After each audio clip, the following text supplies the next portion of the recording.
Welcome to Kingdom Mothers Rise Up, where I encourage and equip you to heal your heart and renew your mind so you can live the fully abundant life Jesus promised you. Let's go. It's time to move. All right. Welcome to this episode of the Kingdom Mothers Rise Up podcast. My guest today is Becky, and she has written a book called Wonderfully Different, Wonderfully Me.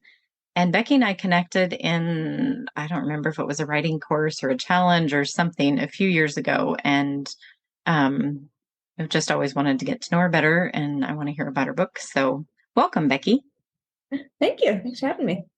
Yeah, I'm glad to have you here. So just give us a quick background of where you're at, who you are. So growing up, I was the middle of three girls, and my older sister was sick, and my little sister was a baby, and I am the forgotten middle child. So it felt like they got attention for having needs, and mom called me her number one helper. So I got attention, approval, all those things by being helpful, but I had to earn it. So I kind of grew up with that complex of people pleasing and things like that. There was even actually, at one point I was like, because there was three girls, I was like, well, maybe if I had been a boy, my parents would love me more. I'm told that this was 35 years ago, and I didn't say that out loud to anyone, because if someone had pressured me to become a boy, that would not have solved the problem, because I was in a very religious family and stuff. Yeah. That would make things a lot worse. It wasn't that I wanted to be a boy. It was just if I'd been born a boy, maybe they'd love me more. Yeah, that does bring a whole different dynamic in today's culture, doesn't it? Yeah, it's kind of scary. Very. God, my childhood was a long time ago. So then as an adult, I met this guy named Duane who was very loud. And I also learned to hide, because it felt like if I was seen, I got in trouble. It's like, be helpful, hide. That's it. Yeah. So this guy, Duane, who was very loud and liked to be the center of attention. And he also has a very different looking face, because he doesn't have cheekbones, and he was born without ears. He just had little nubs, and now he has prosthetic ears to hold his glasses. So people stare at him because he looks different, and he draws attention to himself, which makes no sense to me. I like to hide, but I accidentally fell in love with him. And then I had to wrestle with how do I feel being next to him when he's drawing attention to us and people are staring and he enjoys it, which is kind of fine if they're like, look at him and not at me. He's a podcast guy. I am not. Look at him, not me. I'm just going to go hide in my office and mail my book. Yeah. Yeah, but it really challenged me, because I was like, well, he's really confident and he has every reason to want to hide, I would think. And I'm like, what is my excuse? Like, why am I hiding? We got married. And that has been 12 years of me learning to grow in confidence. And it's been fun. It's been good. That's awesome. Yeah, I heard it. I guess it was a video you put on YouTube the other day about the green hair idea, and just that was super powerful. So why don't you tell that again? What was your deal with the green hair? Okay. Should I read it? If you want to, yeah. I have it here.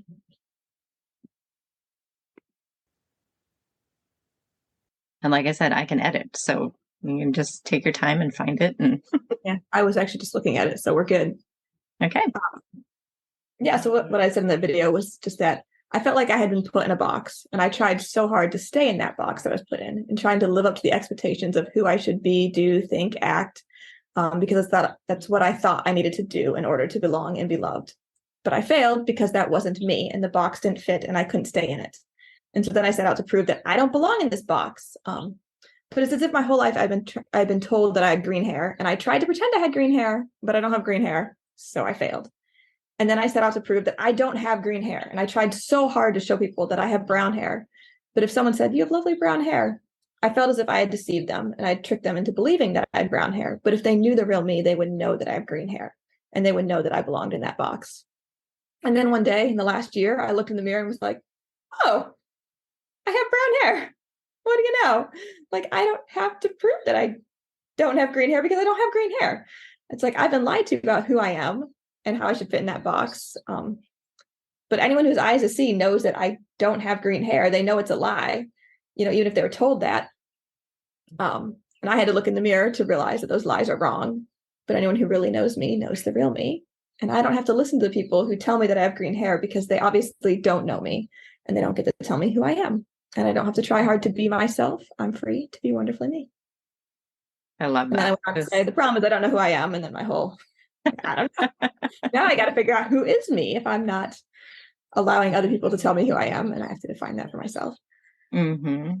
Been a fun Yeah. journey. So what's that journey been like? Because I hear a lot of women are like, yeah, I'm free to be me, but I don't know who that is.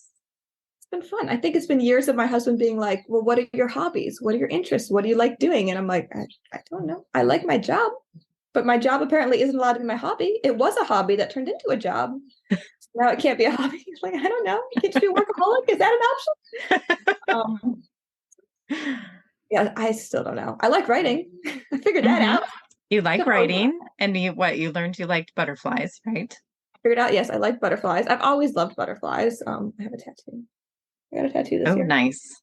Which I've always thought if I got a tattoo, I would get a butterfly just because it symbolizes freedom and coming alive and transformation. Finally decided I should mark that. Like, I am free to be me, whoever the heck that is. And I figured out I like flowers, and I have a small chickens. Chickens was life-changing.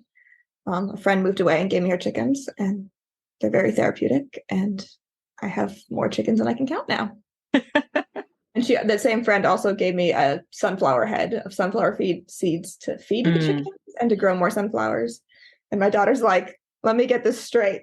Your friend grew sunflowers and she gave you a dead one? Yeah, she did, but it's seeds, honey. So yeah, we've grown sunflowers, and I love the symbolism in sunflowers where it's like they're always bright and cheerful, and they like look to the sun and follow the sun. Mm-hmm. And kind of reflect the sun, I guess, as well. Yeah, definitely. Yeah, so I like sunflowers, butterflies, and chickens. Small That's obsession. a good start. Yes. And you might hear the babies in the background. I don't know. Yeah, I don't think they're coming through, but That's they good. can make a lot of noise. Yes, it sounds like a pet store over here, but they're sleeping-ish, except for maybe 2 of them. Yeah. So what led you? Chickens in your journey to find yourself? Just get chickens. So what have your chickens taught you? Because I enjoy having chickens too, but what have they taught you? I think for one thing, I would just get up in the morning, take my kids to school, come home, sit at my desk and work. Chickens mean that I have to go outside every single day, which at first is like, another chore. But it gives me purpose and meaning. I get to go outside and get fresh air and sunshine and feed them and check their water and clean the poop out of their coop. And they're just really entertaining. So it's like I end up sitting out there, especially when I had the last time I grew babies last summer. It's like I would just sit there forever and just watch them. I think it's very therapeutic and it's very entertaining. Yeah. And like restful. It's I guess it'd be the same as people watching at an airport or something. It's just sitting, like I don't have any place to go or anything to do. I'm just going to sit and be entertained by chicken drama. Yeah. And there can be chicken drama. You throw something in there that only one of them can have, and it's quite entertaining. Yeah. Or one of them found a hair tie that broke. And so it was a worm. I couldn't figure out what it was. It's running around this black thing and they're all chasing it. And I'm like, it's not the right color to be a worm. I'm like, what? I'm like, oh, that's my hair tie. Don't eat that. I'm like, don't swallow it, guys. But I think at some point, like they stretched it, and that's when I was like, that's a hair tie. There's 2 of them playing tug of war. Okay. Yeah. Yeah. So what led you to write your book? So my husband, who doesn't have ears, he puts a kid on his shoulders, his ears fall off and his glasses fall off. He's Mr. Potato Head. But he has a bone anchored hearing aid that has an implant, like a screw in his skull bone, and his hearing aid snaps onto it because he doesn't have an eardrum. And so it uses his skull bone to conduct sound, which is like a whole fascinating, like science thing. Yeah, no kidding. Yeah. Like if I set his hearing aid on the table with that part on especially at a wood table, when it turns on, it plays a little chime and you can hear the chime reverberate through the wood. It's like super cool. Yeah. And people have bone conduction headphones nowadays that rest right here. So it's that same concept. Okay. That's awesome. At all. But children are not old enough to have the surgery to have that implant. And so because he has that syndrome, we had a 50% chance of passing it on to our kids. Our first daughter does not have it. Our second daughter did, which was a whole nerve-wracking thing because I don't think we realized. We're like, it's okay if we pass it on to someone else because Duane has it. It's not that big of a deal. It made him who he is. He's an amazing person. It's fine. And a concerning ultrasound where they could see that she had like a narrow lower jaw and stuff. And we're like, oh, and then they're like, well, this can affect airway and breathing. And then we kind of did more research and we're like, oh, I mean, Duane is technically moderate to severe, I think is what they say, but like severe is like can't breathe, need surgery right away or they die, So we're like, oh, this is more serious than we realized it could be. So that was a little bit nerve-wracking. Yeah. And actually I had dreams of like waves about to like drown me. And then I would wake up with the lyrics to that song, It's Your Love, wave after wave washing over me. So that's in my tattoo too. There's little waves. Oh, neat. So just feeling like the waves of love and peace and like something's going to be okay. And it was okay. She didn't have any problems with airway or breathing. Awesome. And she passed her newborn hearing test, which was a fluke because she doesn't have an eardrum. But it got you out of the hospital, right? Yeah, she had a cleft palate. So we spent 8 days in the NICU that she's on a feeding tube and stuff. And so she figured out how to eat. The other big thing was because I grew up as a sibling where my older sister was in a wheelchair. Like when my daughter was diagnosed before she was born, it was like, oh, like we were okay with this. We understand this world. We grew up in this. It's like, my older daughter was 2 years old and it's like, oh, this, she didn't get a choice. Like, sorry, this is your life. Like, I wish, like, I didn't want her to feel how I felt and I wanted to do things differently. Yeah. And in some ways, there's definitely moments where we failed and I'm like, that was not, I feel your pain, child. Sorry. And then there's been, we've done better. Yeah, that's how it always is. Like, we don't get it perfect, but being able to say like, oh, yes, I see I messed up there. Forgive me is huge. Yeah, I think one of the first times that we shared our family story, we literally skipped her. We talked about falling in love and all that stuff. And then talked about Ariasha being born. And Chloe was like, when was I born? You weren't relevant to the story. Like, no. So we've actually like really involved her in everything because she is the big sister who's entertaining. She's gone to a lot of the doctor's appointments because we as a family would go. It's a 5-hour trip to the children's hospital. So we'd all go. And it's long, boring doctor's appointments where they like evaluate stuff, but it's a lot of talking and it's boring for Ariasha, but Chloe's there and they would color and play together. And even this last trip, 7 and 9 now, it's like they're spread out all over the floor of our doctor's office room, coloring and playing with their dolls. Like we brought everything. And so it's in medical notes, like big sister came, they seem to be well fed with lots of snacks and toys and parents are prepared. And we're like, not our first rodeo. Yeah, but I mean, obviously it'd be really boring for Ariasha to just do the stuff by herself. All those appointments. And I don't want to get a babysitter for a big weekend trip. And we usually would like go to the zoo or go to the Lego store and stuff as well. So we make it a vacation with a long day of doctor's appointments. My book. So Ariasha has the same bone conductive hearing aids that Duane has, but she's not old enough to have the surgery to do the implant. So they put it on a soft headband. And it has a little piece that it snaps onto. She's got 2 hearing aids. And so I think I was buying my children books that I had when I was a child and was like, wow, a lot of these books have people in a wheelchair in it. That's so interesting because my sister's in a wheelchair. Like, this might have been intentional. And so I was doing the same thing where I was like buying books with children who use sign language and hearing aids and things like that. But it's just a very rare type of hearing aid. And so Ariasha would look at the pictures and be like, that's not what my hearing aid looks like. They drew it wrong. Okay, I'm trying. I can't find a book with the right hearing aids. Like, I'm sorry. And my husband's like, you write, you blog, you just write a book. It's like, okay, fine. It took me 3 years. Every New Year's, as we're writing out our New Year's goal, it's like, and Becky will write her book this year. It might have been the year of COVID that I finally did it. And I'd written our family story and I was going to have it published, but then we were featured on the Born Different TV show. And then the publishing company, like our friend who worked there, was like, you guys have a bigger story than just hearing aids. Like, you need to write a book for a broader audience. So I threw out that book and wrote a different book, which is Wonderfully Different, Wonderfully Me. So I started with my own daughter, both my daughters, and like, what are the things that they like doing and, what words would they use to describe themselves? And then I included my sister as an adult now with a service dog. And just it kind of went from there, like, okay, who else do we know who's wonderfully different? And we've got a little girl who doesn't have hair because she had cancer, which when we knew her, she was already in remission and everything and has hair. But also, I don't label any of like their disabilities or anything. So it's like the girl who doesn't have hair could have, I think, alopecia, which is where they just don't grow hair. So I just left it very broad so it could be relatable to a bigger audience and just talk about them. So Ariasha's page says like, I'm quiet and shy and timid around new people. And so someone read that and was like, oh my goodness, my daughter connected with that because her daughter has selective mutism where she just doesn't talk in if she's nervous or whatever in new situations. It's like, okay, I didn't know that was a thing. Yeah. But cool. Like your child sees herself represented in that.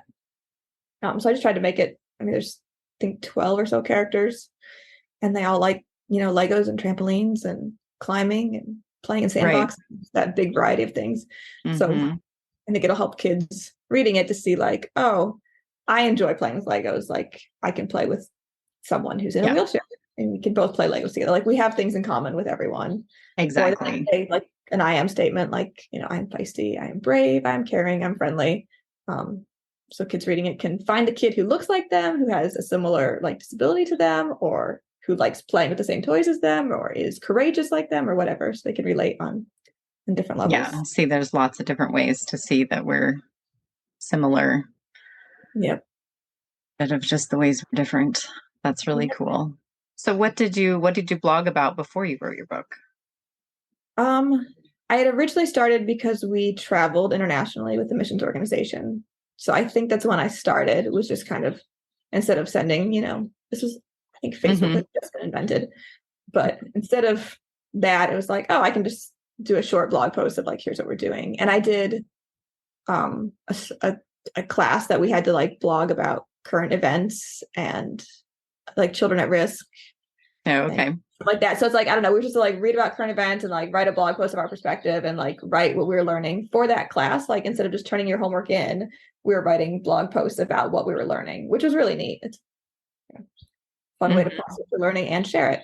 Yeah. So a lot of that. And then with my daughter having the same syndrome as my husband, I've done a lot of blogs around that as well.